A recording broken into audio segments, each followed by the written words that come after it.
Welcome to the Lifestyles Unlimited Real Estate Investor Radio Show, a real estate investment program.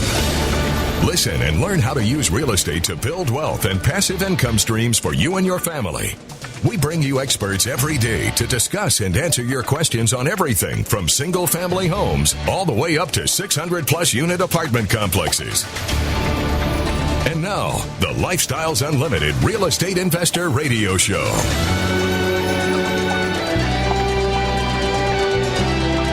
Welcome to the show. My name is Al Gordon, and as always, we're working on your financial freedom. On today's show, I have some very, very special guests. These are folks that are very successful in their own right, but they realized that part of what they wanted to accomplish in life had to do with building wealth. And along that lines, they also realized that real estate could be a very good vehicle in order to accomplish that goal. So what they did was they joined Lifestyles Unlimited, and I'll tell you what, they have done some incredible things. Now, I've got to point out that my guests are highly educated. They're very knowledgeable about investing. As a matter of fact, Sean, the male version of our guest, he is a CPA. He spends a lot of his time helping people understand the path to financial freedom and helping them to develop strategies in order to get there.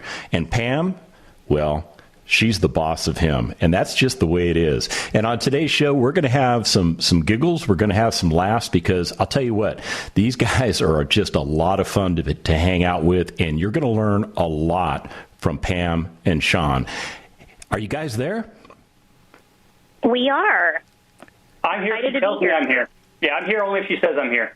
Exactly. Yeah, we were kind of kidding around before the show that, Sean and I realized that the wives in our families are actually the bosses. And, we had to make sure that we got our ducks in order before we came on the show, because otherwise Pam would just correct us. Isn't that right, Pam? That is absolutely correct.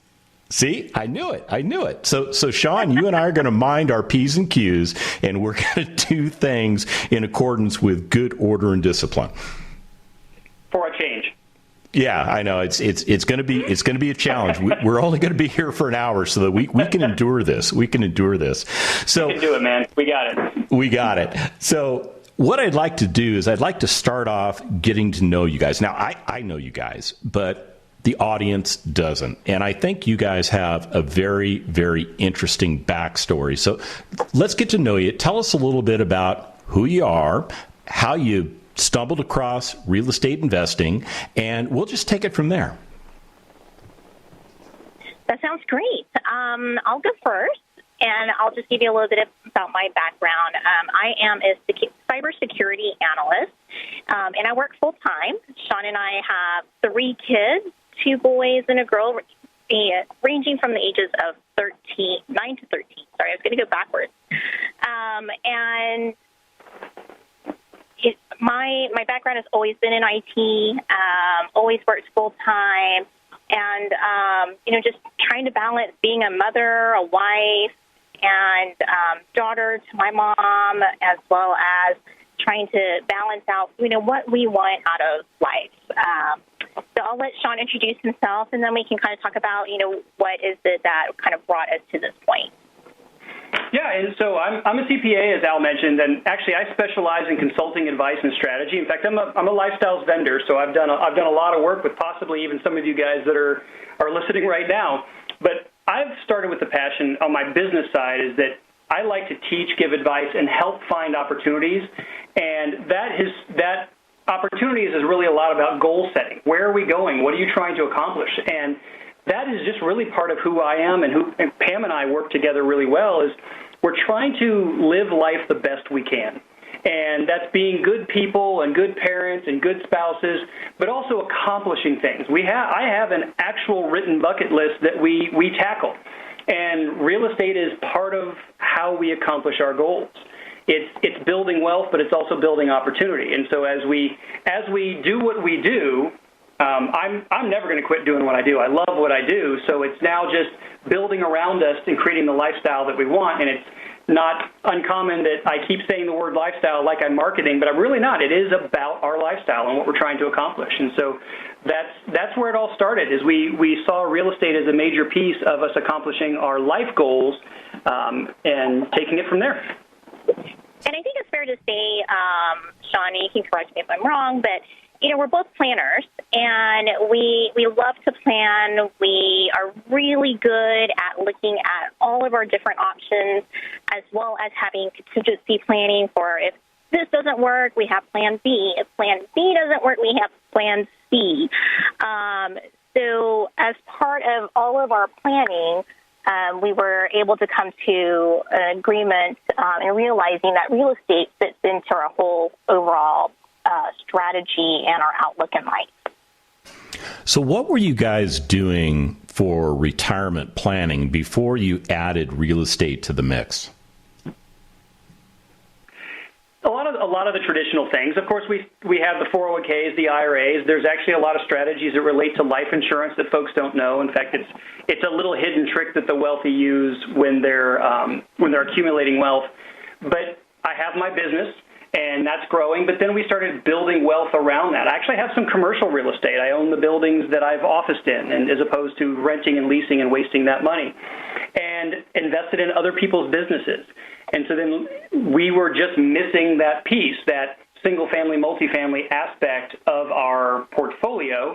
And so we have been doing a lot of different things that a lot of people don't do. A lot of people just park the money in the 401k, and we saw that as inadequate. We needed to be diversified across all platforms, not just within a portfolio of securities. It had to be multifaceted, and real estate was definitely a major part of that. Pam, do you have anything you wanted to add? Yes. So I think part of what was driving us as well was we wanted more to our retirement and to our lifestyle. We enjoy traveling, Sean and I both enjoy traveling internationally as well as domestically. And so to help support in that retirement and having that lifestyle that we want, because we don't want to just retire and hold that thought, Pam. We're getting ready to go to break, and when we come back, okay, I'm going to pick up on that story because it's a great one. We'll be back right after this.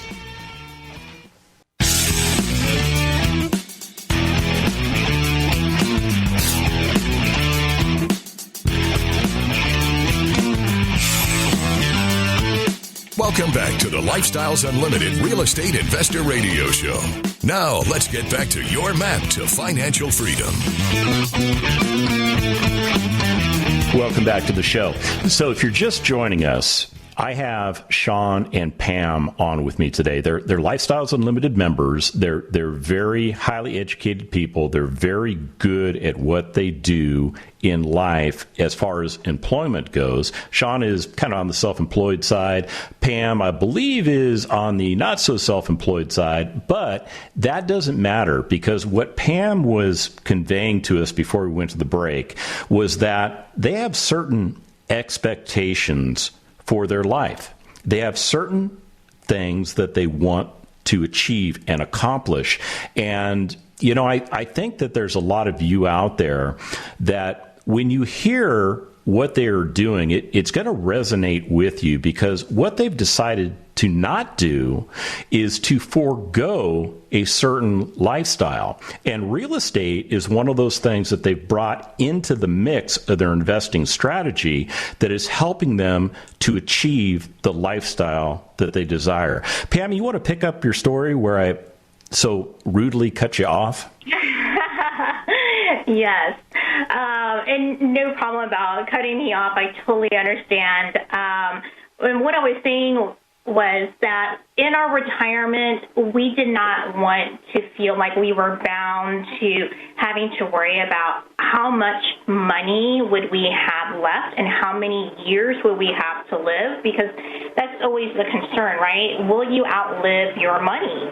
And we didn't want to use that as our baseline of just scraping by in our retirement. So we wanted to be able to have enough money to be able to go enjoy our golden years without the kids. I mean, yes, we love our kids, but we're excited to also have our time together to go out and enjoy our lives and finish out our years.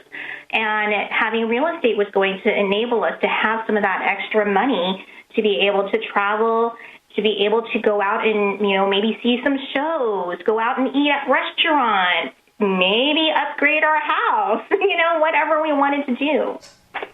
Yeah, we love traveling, and that's where the passive income piece comes in such a big deal. Because if you got to show up and punch the clock, it's a whole different mechanic. And so in order to be able to, because we take vacation, we go at a month at a time frequently. We'll just disappear for a month.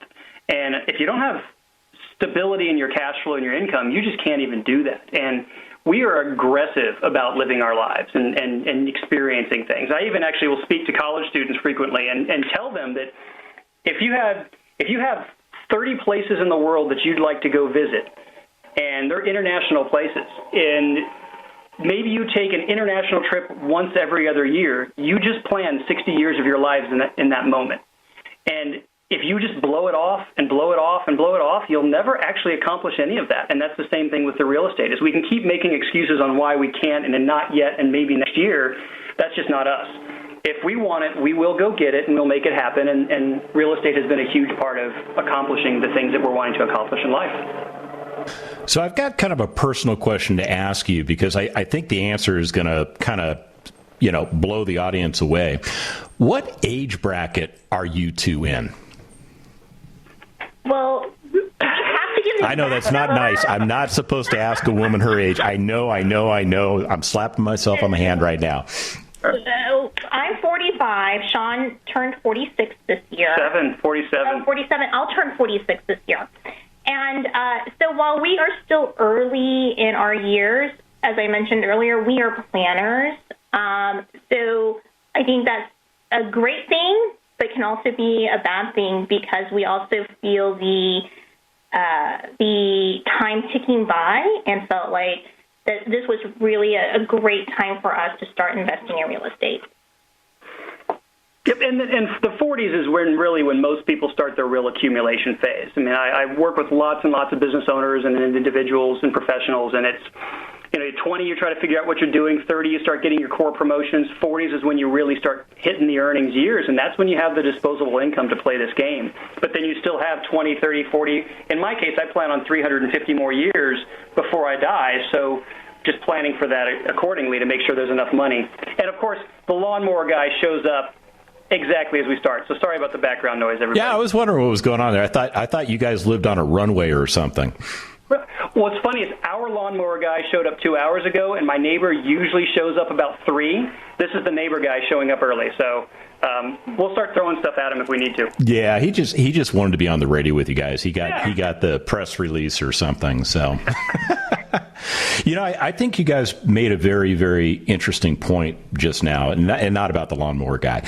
I think that folks start their lives out. They go to college, they get good grades, and the expectation to get a good job that's going to give them, good pay and maybe some benefits and hopefully some kind of retirement plan, be it a 401k or maybe they start shoving money into an IRA for, what little money they can put in there. Or maybe they're the beneficiary of a potential pension. Who knows? But they go through life kind of on cruise control, and they get to a point in their life where one of two things kind of happens to them. Either they have a financial catastrophe, which might be something along the lines of major health problems, or maybe they lose a job or something and they can't find employment right away, or they get to another place in life called a midlife crisis, and they realize that the plan that they've been following, it's just not working for them. Yeah, that's absolutely normal, and it's terrifying in the crisis moment. But the thing is often you still have time. It's just being proactive and making it happen. There's never a time that's too late to start planning and figuring stuff out. It's just that happens to be our nature. I mean, we're the ones that show up with laminated schedules when we walk into Disney World. So I'm sorry about that. That's just us. But but that foresight helps us avoid the stress and those panic moments so that we know, and she's not joking. When we say we have plans A, B, C, we have multiple layers of what if this happens, what if this happens, and it's really helped us. When 2008 hit, nobody panicked. When, if somebody loses a job, we're not worried. It is just the ebb and flow of life, but we're prepared for all those contingencies. And my 2 boys are Boy Scouts, so their motto is to always be prepared. So I feel like, we're trying to get that into our children, is to always be prepared, always have backup plans. And we've started teaching them real estate investing. Mm-hmm. We've even taken them to our properties, and they've done some of that work. They've helped repair the fence. They've helped power wash, and it's trying to instill this into our kids as well. How difficult is it to do that kind of deliberate planning? I mean, do you have to spend like hours and hours and hours, or what is it like to do that? There's not really a framework or structure. I mean, you do. You have to make time for it. And so we've even had moments where we said, okay, we got to get together. Let's bounce this around and make sure we're actually looking at another property right now. Actually, we're looking at 2 different properties, and it's. Pam will do the due diligence on her side, and then we'll get together and say, what do you think? How does this fit? Sometimes it's just driving somewhere. We'll ping ideas around back and forth. It's a continuous, it's part of our biology at this stage. This is just, we have the conversation. But there's a key part of it. It's not an obsession. You can't just live and breathe and this is everything your world is about. I mean, if you love it, by all means, please make it part of your world. But this isn't everything, and this is hold that thought, Sean. I did it to you guys again. We're getting ready to go to break. When we come back, we're going to jump back into it.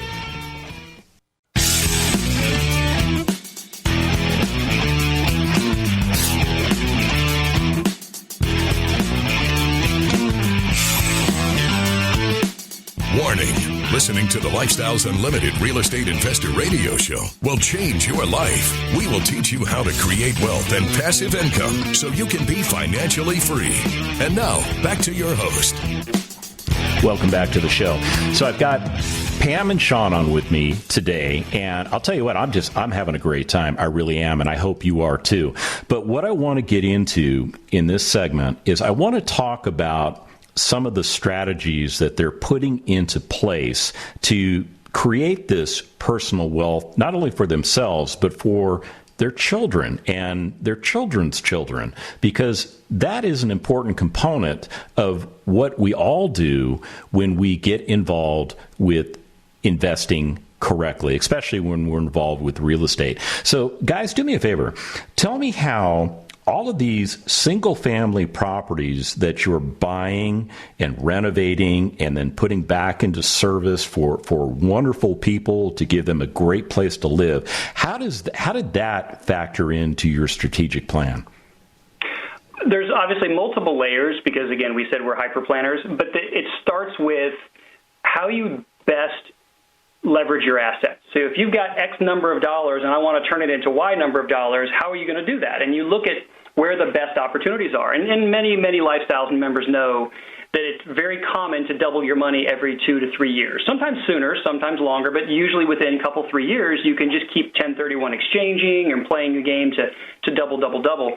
And so as we started looking at our investments, this allowed us to start accelerating our portfolio and our investments through the use of real estate. And so you're exactly right. Also providing great homes for people to live in that couldn't have them otherwise. But then where are we going with it? And one of our personal goals is to have that amazing vacation home, have that place that we can just park our rear ends forever. For me, it's in the mountains. For her, it might be on the beach, so maybe we do both. We can do that with real estate because, see, that's still real estate. So one of our little hidden agendas as a piece of just a tether of our strategy is we're going to do the homes, we're going to do the single families, and we're going to 1031 and 1031. And then when it comes time to buy the vacation home, we're going to 1031 into that, turn it into an Airbnb because that still qualifies, and then at some point we might accidentally stay there too long and then nobody else gets to use it. And it isn't even exchange, die, which is the standard method. It's exchange, enjoy. That's a major piece of what we want to do. But then it's also, as we said before, the free cash flow. If you're getting the passive income from the real estate and it's showing up and the deposits are happening and the properties aren't requiring a lot of babysitting, we can be in Germany or China or Thailand or Australia or wherever we feel like being, and the machine doesn't stop. And so it's really about how do we have our personal financial freedom to go live the life we want to live, but also accumulate and acquire assets. And one example is that cabin in the mountains, by using real estate as a stepping stone to get there. And then with the kids, so much of it is teaching them these strategies as well. And sometimes we get the hard eye roll. I'm convinced that my 13-year-old sees his brain every single time he eye rolls at us. But it's allowing them to see that this can be done. It's teaching them the power of money, and money is not the goal. Money is the tool to accomplish the goal. And they're really getting a better feel for how this works. And neither one of us comes from wealth. That is not our family background. It was hard work to get to the place where we are, and then creating freedom for our kids that they still don't quite understand that it's not normal to go to Disney World 5 times in a year. But we've built to this point where we can actually pull that off both from a time and a financial standpoint. So when you guys decided to take the step forward into buying single-family properties, what is it you were looking for in that first property? So our strategy is to get properties that have high capital gains, so a lot of equity already built into it, and which usually means those houses that require a lot of rehab. So the first home I obtained from Lifestyles through the email blast. So Lifestyles will blast out a property out to all the members via email, and whoever is the first to reply to it can kind of have first dibs at taking a look at the house and saying whether or not that fits your needs and your strategy in acquiring the house. So that's how I obtained the first house. It was actually, I live in Dallas, but the property is actually in Houston. So that was one of the great things about the Lifestyles Network, is that the property can be anywhere. So the property is in Houston, and it was actually a property that had flooded during one of the hurricanes in 2019. It wasn't flooded because of the hurricane itself, but because of the way a property next to it had started to do their development for new homes, and so it kind of blocked the drainage system. But so it flooded and required quite a bit of rehab, but it fit our strategy to give us a lot of capital gains and equity in that house.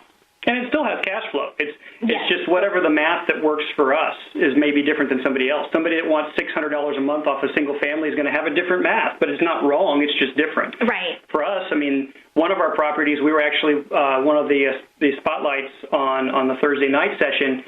One of our properties has over $50,000 of equity in it. I mean, that's a pretty big win. And when we do a 1031, that's going to be also another big win that can leverage into the next properties. It's exciting too, but it's a little bit of both, but it's largely the capital gain, so we can accumulate wealth as quickly as possible. Right, and knowing that our cash flow is probably a little less than what a lot of people get, it's still adequate for our needs and what our strategy is, but we were really going for the capital gains to do the 1031 exchange so that we can acquire bigger properties later on. So I got to ask this question because I mean, your first property was kind of a deep dive into rehab. What kind of experience did y'all have going into that property with regards to doing a major rehab? It was scary. I will not deny that. It was super scary, especially one, being our first house. But secondly, it was 3.5, 4 hours away drive to this property.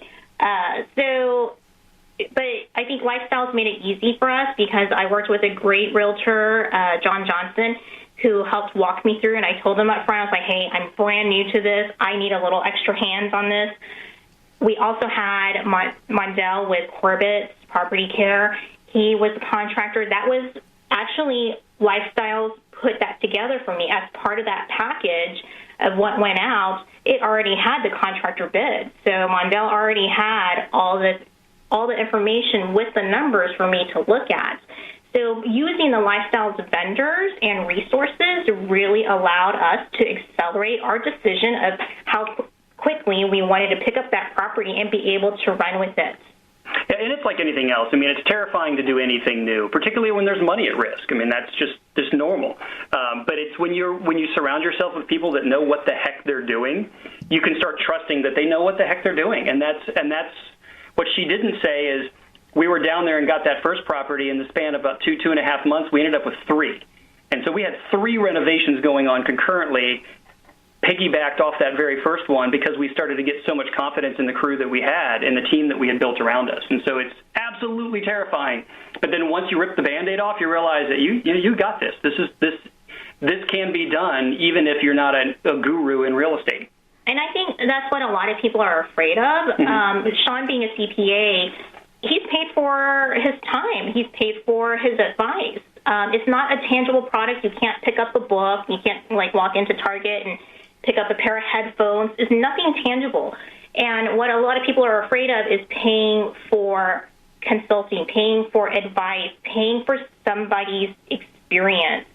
And, that was kind of a little hard to swallow at first when we were looking at lifestyles. But coming from Sean's background and knowing how valuable advice is, that's why we went ahead and jumped in. One of the main reasons why we jumped into lifestyles. Of course, there's a lot of other benefits and a lot of reasons why we jumped in, but paying for that advice meant that I was able to accelerate and buy 3 properties in 2 months.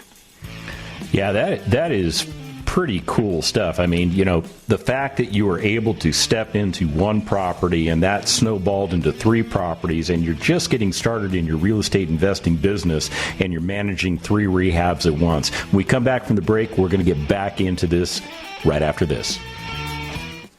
Del Walmsley talks about finding that one thing that made sense for the lifestyle. I looked at franchises. I looked at multi-level marketing. I looked at everything in the world. But nothing made as much sense as buying 1 simple little rental property. Real estate is your best option. Real estate makes sense. Lifestyles Unlimited will teach you how to buy your first rental property. Join our live online free workshop to find out more. Register at lifestylesunlimitedworkshop.com.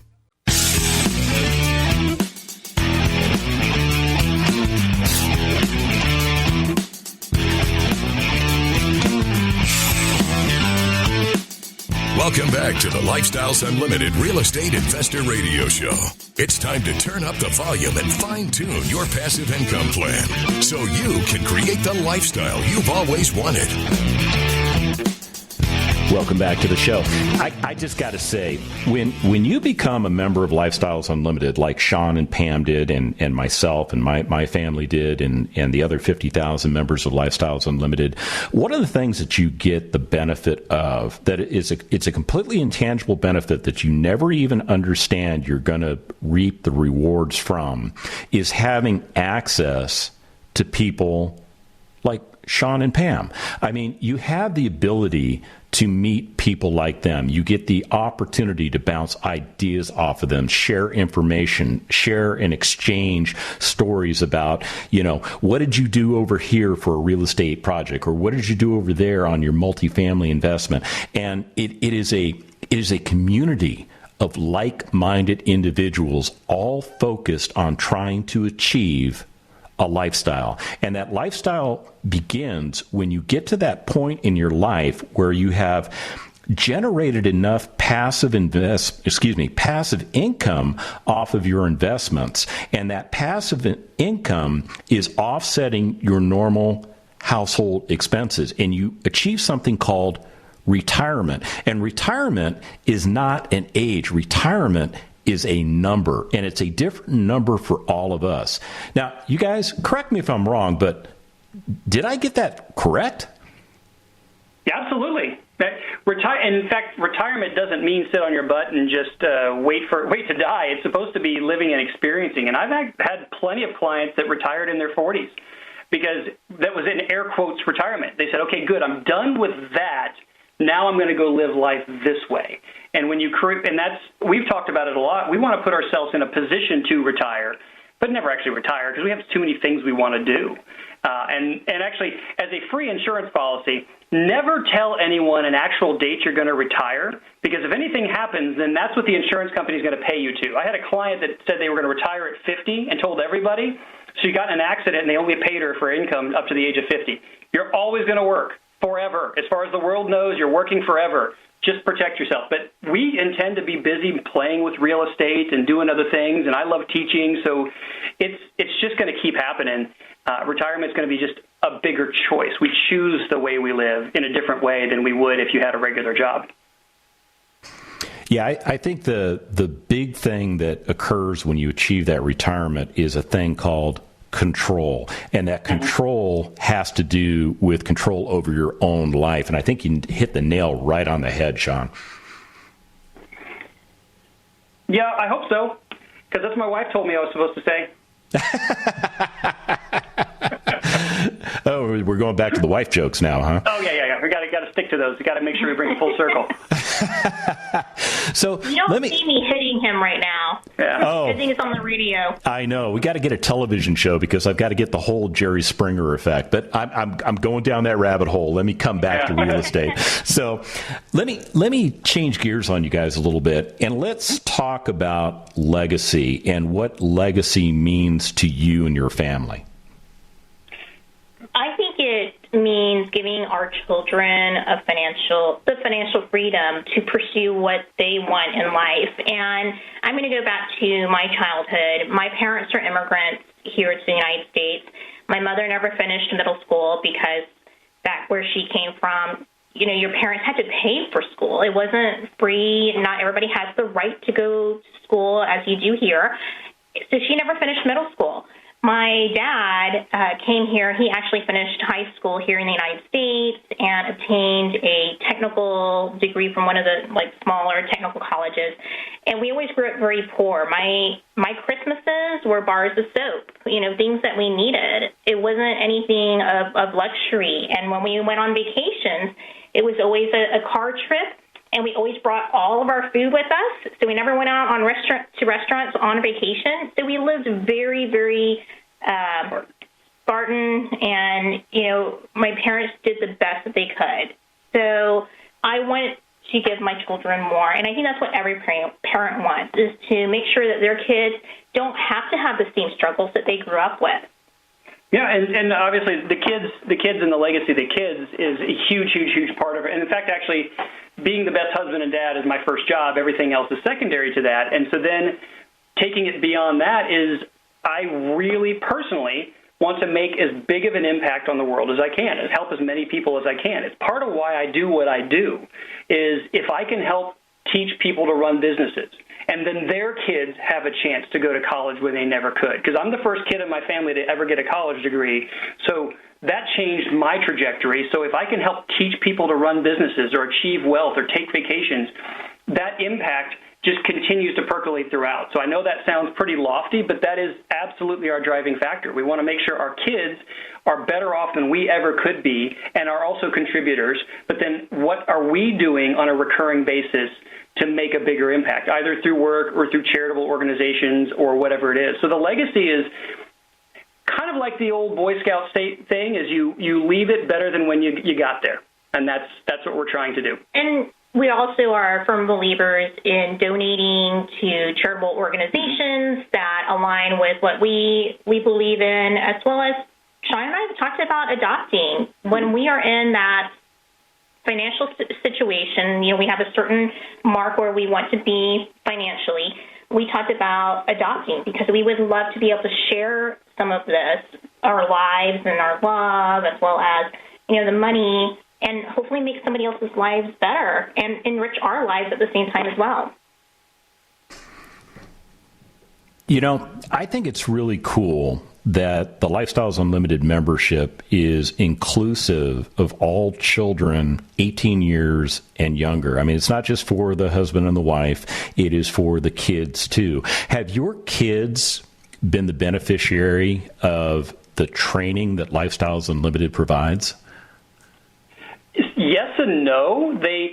Imagine kids sitting there at the Lifestyles. They're not going to pay attention because they're kids. I mean, they're on their iPads. But what we've discovered is, they're listening. They can hear it. They know what's going on. So whether they will admit that they're the beneficiaries, like if you ask them, they would just grunt at you because that's what kids do. But we have had a number of conversations where they get the math. I mean, they really do. They understand why we're doing what we're doing. And I was actually at break, I was telling you a story about I had landed a client, and we had talked about how big this big client was going to be, and my kids are like, oh, my gosh, that's going to be 80 bajillion Pokemon cards. And then my 9-year-old turns to their sibling and says, well, wait a second.